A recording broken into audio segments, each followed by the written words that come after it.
A continuación presentamos el informe y conclusiones de los jueces del Tribunal de la Asociación Internacional de Derechos Humanos de las Minorías Americanas, con relación a las denuncias de asesinato y genocidio perpetrados en las escuelas residenciales contra los pueblos aborígenes de Canadá. Estas conclusiones se basan en los testimonios y las pruebas documentales presentadas ante el tribunal en las vistas celebradas en Vancouver del 12 al 14 de junio de 1998, en las que se concluye que el gobierno de Canadá, la Iglesia Católica, la Iglesia Unida, la Iglesia Anglicana, la Real Policía Montada de Canadá y las empresas locales son corresponsables del cruel y execrable genocidio de las primeras naciones de Canadá, con especial énfasis en el sistema de escuelas residenciales fundadas a lo largo del siglo XIX y que se mantuvieron hasta finales del siglo XX. Los testimonios prestados llevan a la clara conclusión de que la red de escuelas fue una útil fachada, tanto para la práctica como para el perfeccionamiento de técnicas de exterminio contra criaturas indefensas. Se considera que la relación del Vaticano con el gobierno canadiense, tras la fachada de la moralidad religiosa, es de una naturaleza extremadamente perversa. Las escuelas residenciales fueron poco más que campos de concentración y exterminio institucionalizado y sistemático de la descendencia de los indígenas canadienses, donde aquellos que no fueron literalmente asesinados quedaron permanentemente lisiados en su funcionamiento como ciudadanos, así como en la estructura social de sus conquistadores. Por lo tanto, hallamos al gobierno de Canadá, a la Iglesia Católica, a la Iglesia Anglicana y a la Iglesia Unida responsables de la comisión de los siguientes crímenes. 1. El asesinato de forma cruel y despiadada de al menos 50,000 criaturas indefensas descendientes de las primeras naciones indígenas.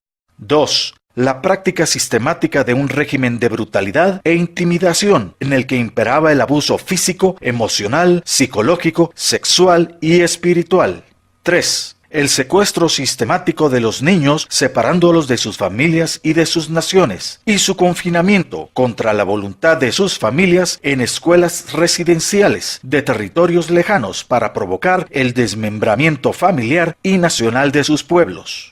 4. La experimentación clínica con los niños, a menudo con resultados mortales. 5. El castigo cruel y despiadado, incluida, aunque no exclusivamente, la aplicación de corrientes eléctricas, el azotamiento público o el acordonamiento de sus genitales, la inhalación de gases y el lanzamiento de niños por las escaleras. 6. El envenenamiento sistemático de niños mediante la provisión de alimentos y agua contaminada con virus letales. Y el flagrante desprecio por su comida tradicional. 7. La propagación deliberada de enfermedades mortales. 8. La esterilización forzada de jóvenes y niñas. 9. Negligencia criminal por parte de las autoridades y los miembros del personal de las escuelas, mientras los niños yacían enfermos, y/o la agresión y provocación de daños a los niños. Por ejemplo, el caso de Rose Johnson, de 9 años, muerta en 1941 en la escuela residencial católica Christie de Mears Island, en la Columbia Británica, a quien las monjas arrancaron el pelo a mechones mientras yacía moribunda, vomitando sangre negra y era víctima de una apendicitis aguda. 10. El aborto y el asesinato sistemáticos de los recién nacidos, de las niñas y jóvenes embarazadas, tras ser violadas por los sacerdotes y demás miembros del personal. Los restos de las jóvenes y de los niños asesinados están enterrados en fosas comunes.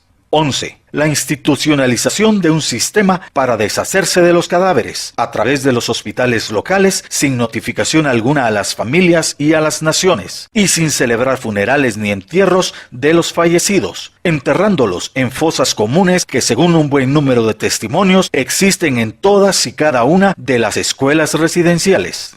12. La provocación de deformaciones y lesiones de por vida, mediante la provisión de calzado inadecuado, palizas y la práctica odontológica sin utilización de anestesia. 13. Trabajo forzado infantil. 14. La administración rutinaria de drogas y sustancias químicas para forzar a los niños a realizar actos sexuales individuales y colectivos. 15. La obstrucción a las investigaciones policiales y la falsificación de documentos públicos. 16. La expropiación ilegal y masiva de tierras, el genocidio reiterado y la destrucción de las primeras naciones de todo el territorio canadiense, privándolas del derecho de representación y voto, en provecho del gobierno de Canadá, de la Iglesia Unida, de la Real Policía Montada y de diversos intereses empresariales.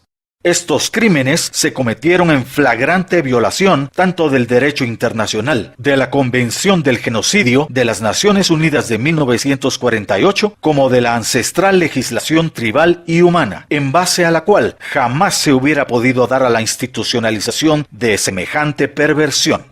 27 personas, por separado, prestaron testimonio oral ante este tribunal de la Asociación Internacional de Derechos Humanos de las Minorías Americanas, y muchos más han presentado declaración jurada por escrito, relatando sus vivencias en las escuelas residenciales indias de Columbia Británica. Los crímenes tuvieron lugar entre los años 1932 y 1971, aunque las escuelas se inauguraron un siglo antes. En Canadá tuvo lugar el genocidio más espeluznante jamás acaecido en la historia de la humanidad, el asesinato institucionalizado de 50,000 criaturas indefensas descendientes de las primeras naciones indígenas, cuyos únicos delitos no fueron otros que el color de su piel y su orientación cultural.